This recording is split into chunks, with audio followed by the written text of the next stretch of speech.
Olá, no vídeo de hoje eu vou falar sobre o fim do Império Romano do Ocidente.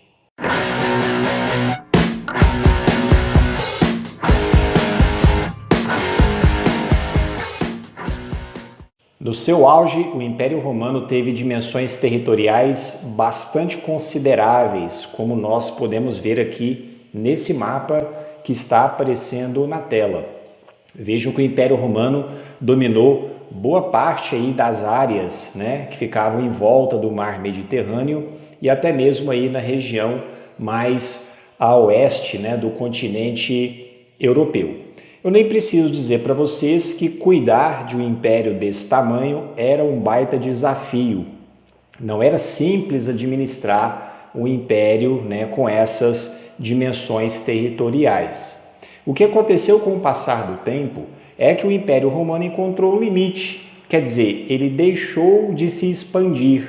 Então Roma foi conquistando territórios durante um certo período da história, mas depois esse processo de conquista foi interrompido, ele deixou de acontecer, seja pela dificuldade de administrar um território tão grande, seja também por conta aí de barreiras naturais. Por exemplo, no continente africano havia o deserto do Saara, na região norte do continente europeu você tinha áreas de florestas naquela época.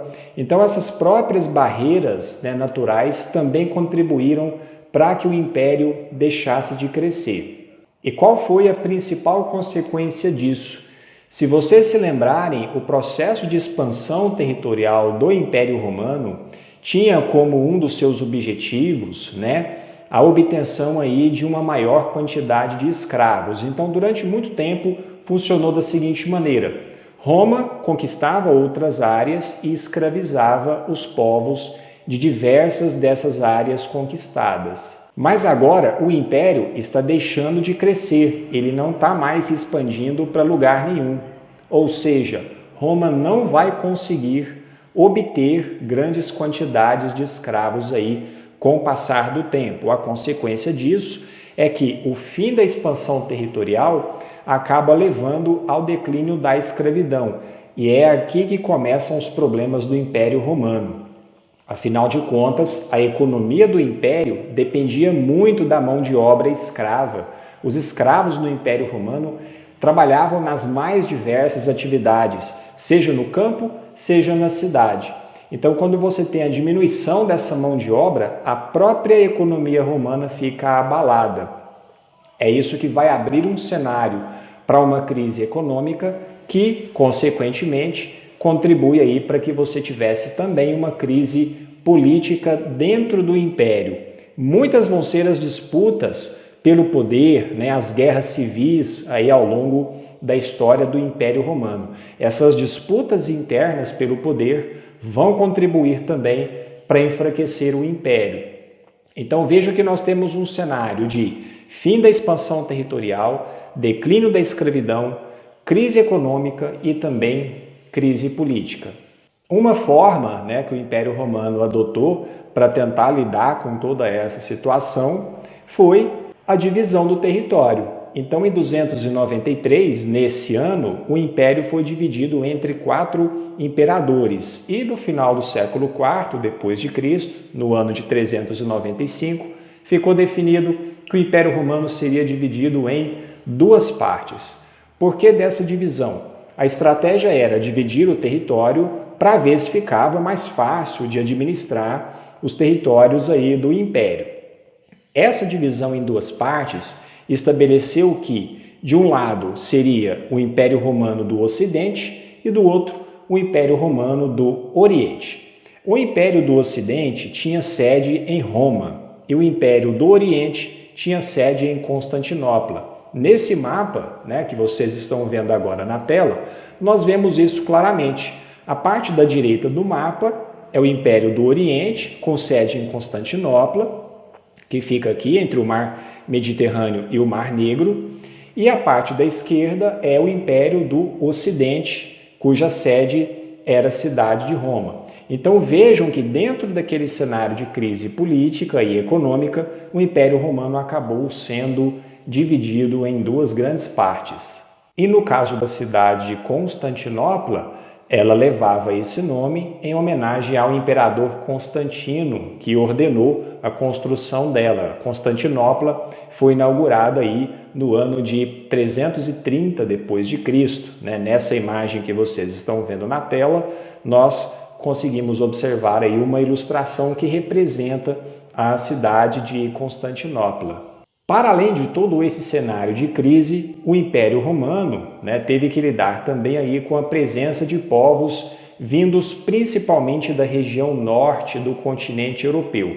Esses povos eram diferentes dos romanos, tinham uma cultura diferente, costumes diferentes, e os romanos chamavam esses outros povos de bárbaros.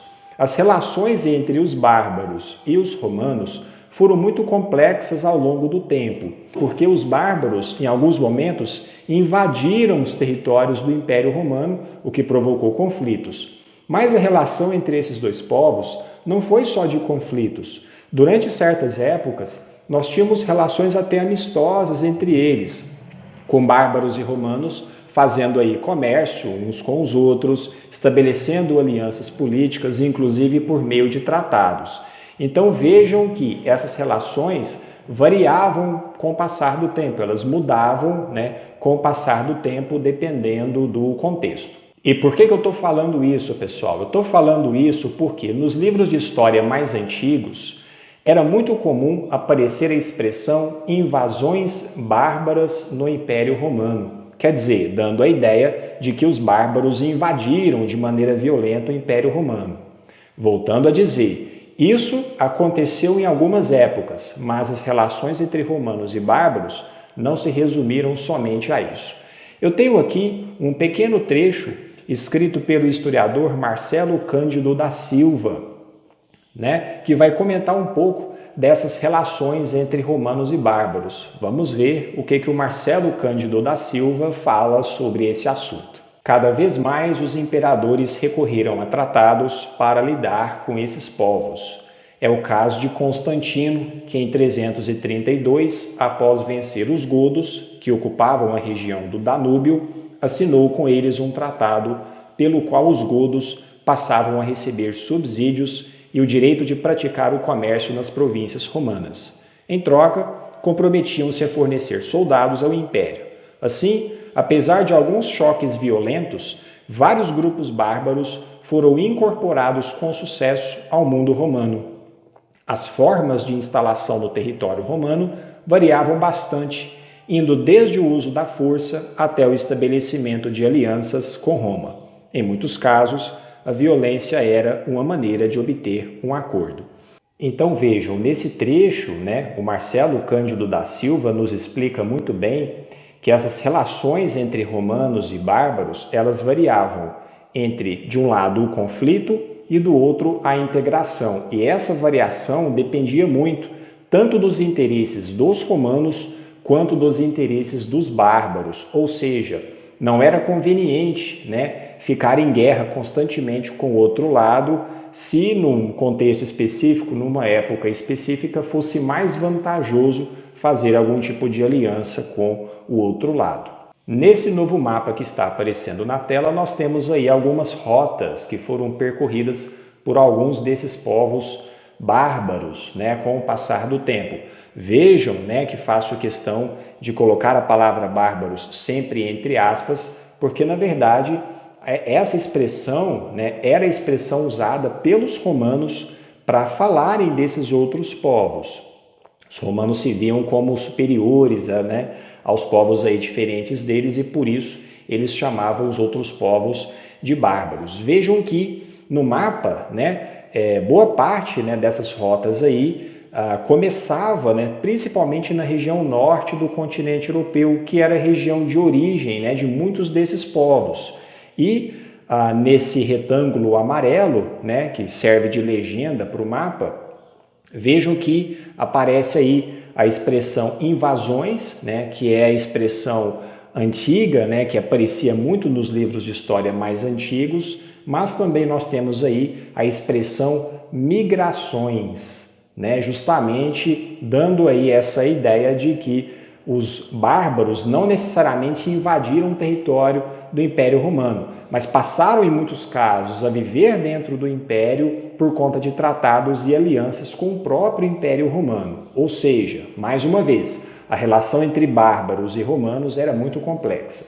De qualquer forma, o que acontece é que a presença desses povos, desses novos povos, dentro das fronteiras do Império, vai mudar a dinâmica do próprio Império Romano. Alguns homens, oriundos aí do norte da Europa, que tinham, portanto, uma origem bárbara, vão até mesmo participar da vida política dentro do Império Romano. E no século V depois de Cristo, mais precisamente no ano de 476, é um desses sujeitos de origem bárbara, o Odoacro, que acaba liderando aí o processo que levou à deposição do imperador Rômulo Augusto, o último imperador do Império Romano do Ocidente. Lembrem-se que o império havia sido dividido em duas partes. Então, o imperador que é deposto, que é tirado do cargo, é o imperador do Império Romano do Ocidente, o imperador que ficava em Roma. Quando nós falamos do fim do Império Romano no século V depois de Cristo, nós estamos nos referindo ao fim do Império Romano do Ocidente, aquele que tinha sede em Roma. O outro império, o do Oriente, que tinha sede em Constantinopla, pessoal, continuou existindo até o século XV depois de Cristo. O Império Romano do Oriente durou até 1453.